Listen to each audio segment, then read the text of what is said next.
What is up, YouTube? Welcome back to the channel. Today we're back with another Call of Duty League Draftkings picks video. Today we're going to be seeing 3 games. New York Subliners against the Minnesota ROKKR. We're going to be seeing the OPTIC Chicago face off the Los Angeles GUERILLAS, and we're also going to see Florida MUTINEERS against the Atlanta FAZE. We got a good set of games today, and for those of you watching, if you just found this channel, or you just found this channel, basically, this channel is catered to bringing awareness to the Call of Duty esport, and as well daily fantasy sports advice and strategy. Not a lot of people know that you can make money betting on Call of Duty, so I'm trying to get more people on this train. It's pretty fun. It's a pretty fun hobby, pretty fun pastime that can make you money, make you passive income. I know if some of you like money, that's music to your ears. So let's check these games out. I'm really excited for these games. Some of these teams have been doing horrible, cough cough, Florida MUTINEERS, but I am excited to see the results of these games today. And there are some prices for some players that I really like, and we will be discussing that right now. So let's go over and let's check out our first game of the day. And this is Super Week Day 4, by the way. So for the first game, we have the New York Subliners against the Minnesota ROKKR. And I really like this game. I like the matchup. I really like the players in this game. New York was one of those teams that was being slept on. It was being slept on as soon as the season started. We had our doubts. Naturally we had our doubts about this team, but they swept London Royal Ravens, which isn't saying much. They stood up to the Thieves, which is saying a lot actually, because the Thieves are really good. They got swept by the Thieves, but every single round that they played against the Thieves was really good. Like every match was really good. It went down to the wire. It could have honestly gone either way every single game. But other than that, I feel like the Thieves games was really like a showcase of what they are capable of doing. They got 3-0'd by Dallas Empire. They got outclassed in that first game they had, naturally, but I really do like the New York Subliners as well as the Minnesota ROKKR. Their first game, the Minnesota ROKKR, they people thought they were going to win against the LA Thieves, and they got beat 3-1, I believe. That's unfortunate, but LA Thieves is a good team. They beat Dallas and they beat Seattle. They swept them yesterday. So we know that this team is good. There are prices on both sides that I really like. The odds for this match lie on the Subliners. The New York Subliners are plus 130 to win, and minus Minnesota ROKKR are minus 170 to win. The spread is plus 1.5 on the New York Subliners, and it's minus 1.5 on the Minnesota ROKKR. The total is over 4.5, which is a plus 165 on the New York Subliners, and the under is 4.5 and minus 210 on the Minnesota ROKKR side. So, this game is favored for the ROKKR. It's not favored by much, but it's something to take into account for. I think the Minnesota ROKKR are gonna win. I don't know. I don't want to say it could go either way, but it could go either way based on what we've seen so far in the CDL. Now for prices, the one that really stands out for me today is Priesta at 8,000 for the flex position and 12,000 for the cap position. Me personally, I would use him in a flex position. I don't have enough confidence in him yet to put him in the cap because I haven't really seen him explode. Actually, I take that back. The last 2 games he's gotten 120 points, like back to back. So he might have just had a bad first game. But Priesta is really a good pick at cap. I just don't know if he will perform the same that he has in the previous games. The first game he burned me bad. but you know, that's kind of like a, I guess, first game jitters or something. Priest is a really good player. He's very good, very very good. Um, Another pick that I like is Major Maniac at 7,600. I like Attach as well at 8,400 flex, but Major Maniac 7,600 is good as well. Um, I would pay the $800 more for Attach. I really feel like him and Priesta are, you know, the upside in this team. Accuracy is 9,000. He's very good too, but I just feel like you can't go wrong with Priesta and Attach, you know, and they're both under 8,500. Um, Accuracy is very good too. He's also posted up good numbers in the previous two games. 120 points in with Seattle, 120 FPS points. Um, he also posted 114 before that. Um, Accuracy, really any player in this team, you know, you can't go wrong. But if I had to pick a good value pick, it'd be Priesta on the Minnesota side. For the New York side, um, I really like a seam at 7,600. He really showed what he has capability of doing a couple games ago. Um, I believe it was against yeah, the London Royal Ravens where he went off. Yeah, he went off against the Royal Ravens. He had a good game against the Thieves as well. He posted 109 points, FPS points. He was at $8,000 both of those games, and now they lowered his salary. So now he's $400 cheaper, even though he performed very well on both of those games. It might be the matchup. It is probably the matchup. Uh, I also like I also like Mac. Actually, I take that back. I like Diamond Con because Diamond Con at 6,800 feels like kind of a steal. You know, Diamond Con is that one player that nobody's looking at because he's like new and stuff, but he's a rookie. But he's posted good numbers. He got 96 fantasy points against the Los Angeles Thieves, and then he posted up 110 against the London Royal Ravens. So he's a good player too. You know, you can count on him to deliver some points in some spots. You know, so he's 7,600. They dropped him $1,000. They know. I take that back. They dropped him $800 from his original price from last game against the London Royal Ravens, and you know it's just because of the matchup. I still think he has that upside, and those are really the picks I like from this game. I will be targeting some of these players, of course, and yeah, let's move on to the next game. So for the second game, we have the Los Angeles Guerrillas against the Optic Chicago, and this is a very exciting game for me. I really want to see how this game turns out because I feel like the LAG are just like a nice team that doesn't like to, you know, get 3-0'd. You know, I don't think they've gotten 3-0'd by any team so far. Um, yeah, I don't think LAG's been 3-0'd. They beat Paris and I think they lost to Atlanta. So, you know, hopefully let's see what happens here. Optic is I think the strongest hardpoint team. If it isn't FaZe, it's Optic. They are the strongest hardpoint team.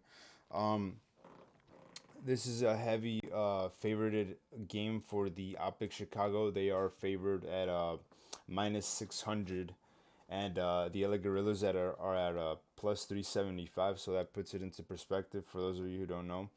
The spread is plus 2.5 at a minus 225 for the LA Guerrillas, and the over is at a 3.5 at a minus 190 for Optic Chicago. So they are pretty heavily favored to win. Uh, I would say that the LA Guerrillas have it in them to take a round from them, to take a round from Optic, especially in search. Um, Everybody knows that Optic, their weakness probably search, but as far as for prices, any prices that stand out to me here are definitely on the Optic side, believe it or not.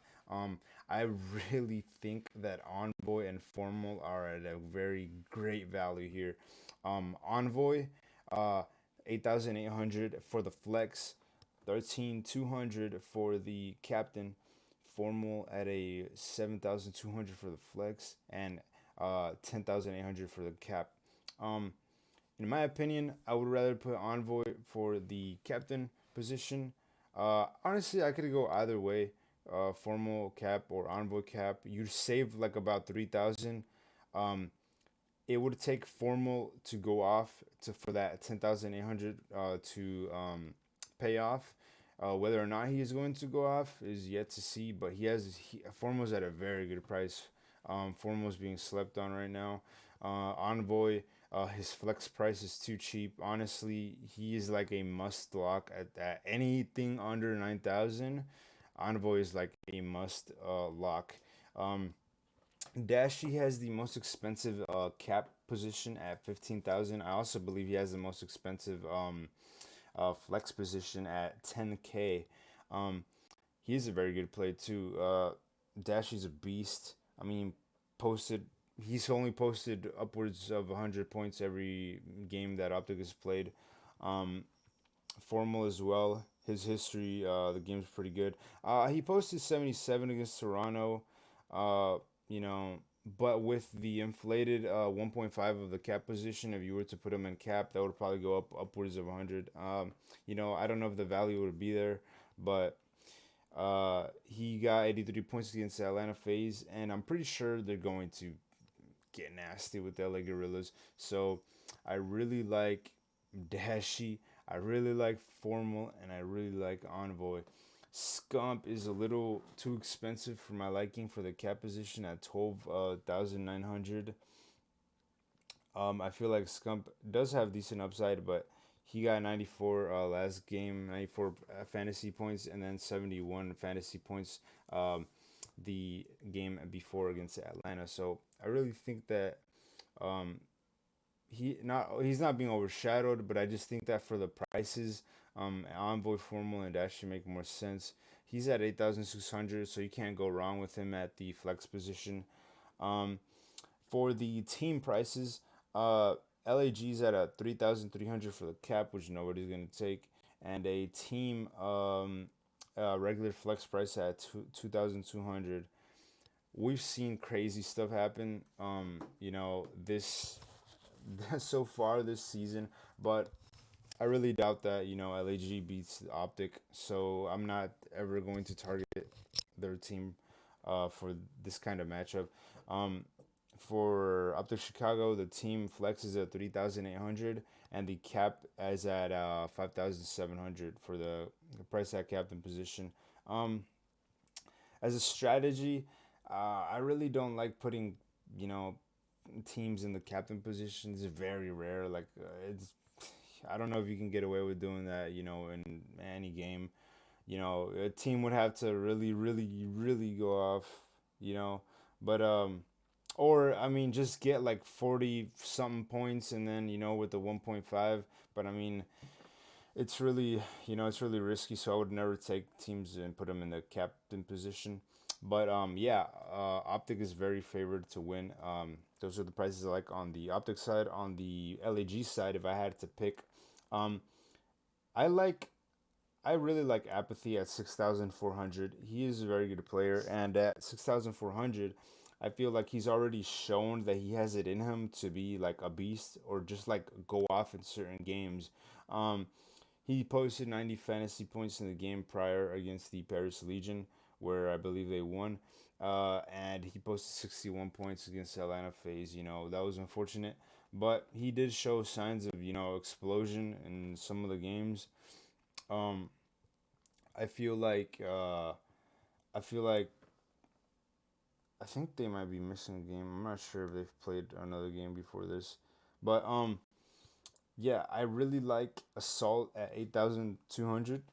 Assault is a very good player. You can't go wrong with him as well. Um, they're a very good team. Uh, I would say that Assault at 8,200 is a decent price. He got 107 points against the Paris Legion the last game they played. Um, but I don't know that any of these players are going to do good against Optic Chicago. Frankly, I don't know if they're going to get 3-0 or not. Something weird with DraftKings is that players that lose get points as well for getting swept. That's weird. I don't know. So if they do get swept, they're probably gonna get decent amount of points. So if apathy goes off and then he gets another 30 points for getting swept, you know, he's gonna be a good play, I guess. You know, because his price is at 6,400. But for the most part, I'm fading the Los Angeles Guerrillas. I won't be picking anybody in this team. And yeah, with that being said, those are my favorite picks for this game. So let's move on to the next one. All right, so for the next game, this game is very interesting. I want to watch this game. Out of all the games that from all the games of the day, if I could watch only one, I'd watch this one.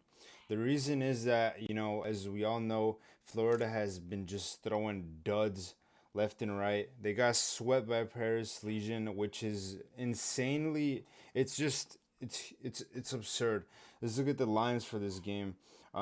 Atlanta FaZe is favored to win minus 250. Florida Mutineers are favored to win plus 175. They're not favored to win, but they're plus 175.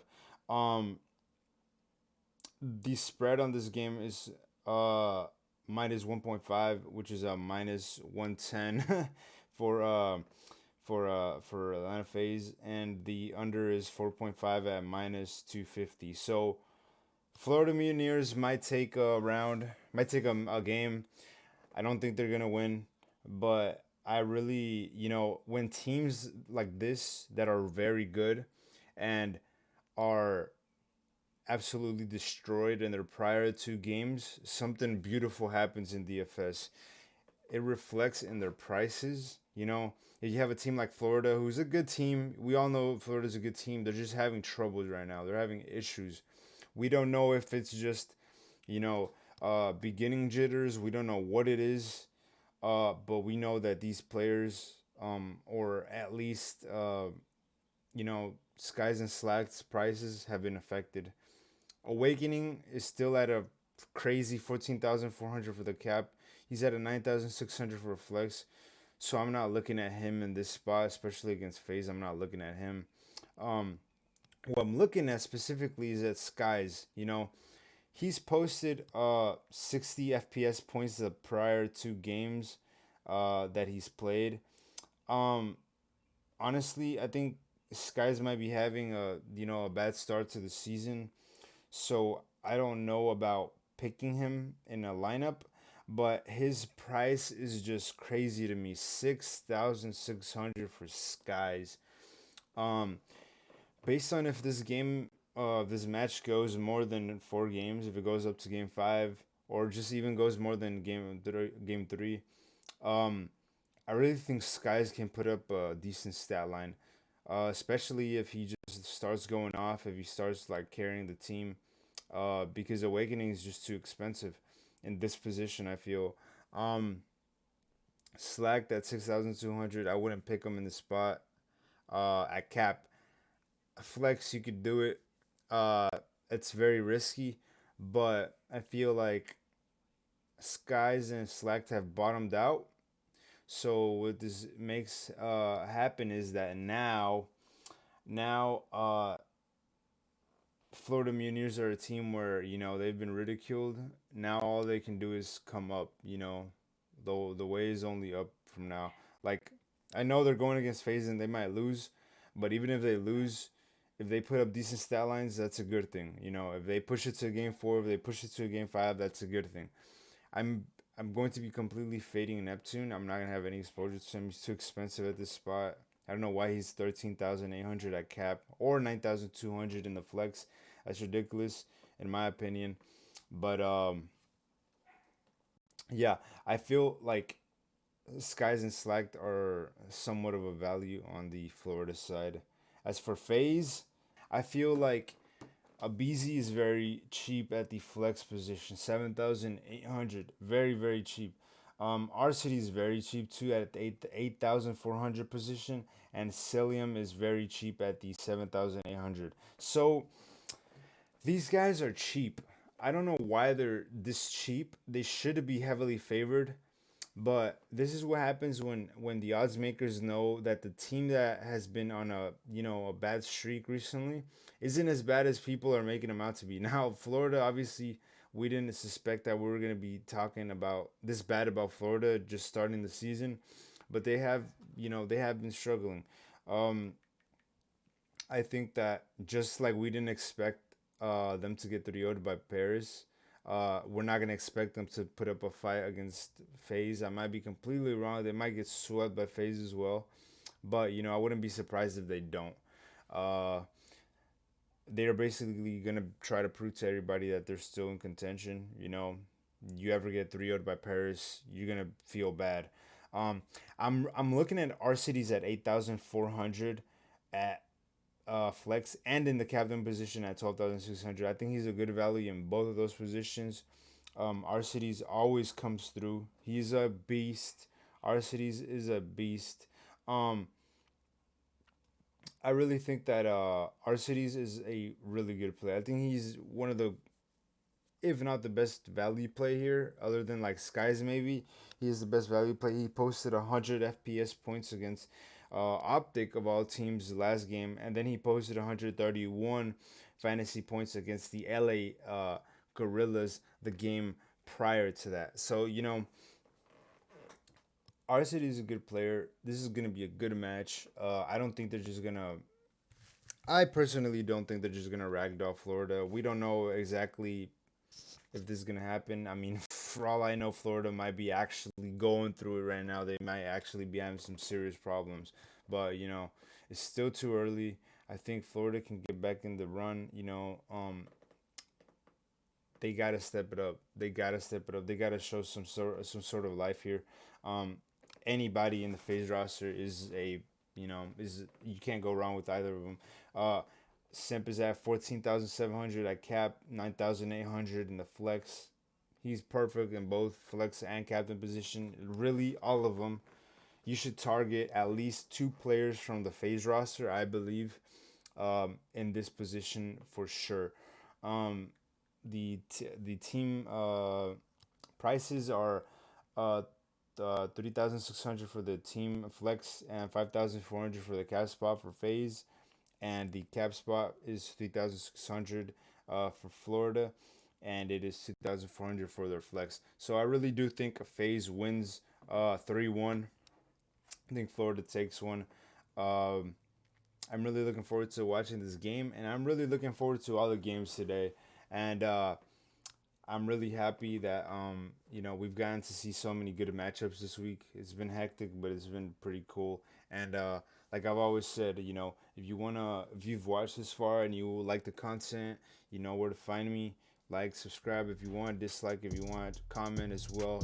Anything to get the video moving so the YouTube algorithm picks it up. The goal here is to spread awareness about the Call of Duty esport and just Call of Duty FPSs in or esport FPSs in general. Maybe in the future, I'll support Halo. I know Halo's coming back as an esport. I want to support that too. And Battlefield, you never know, or anything, Valorant that is supported in Draftkings and FanDuel, it's gonna be here in the future. So yeah, thanks for your viewership if you watched this far, and you know where to find me if you like the content. So thank you very much, and see you in the next video.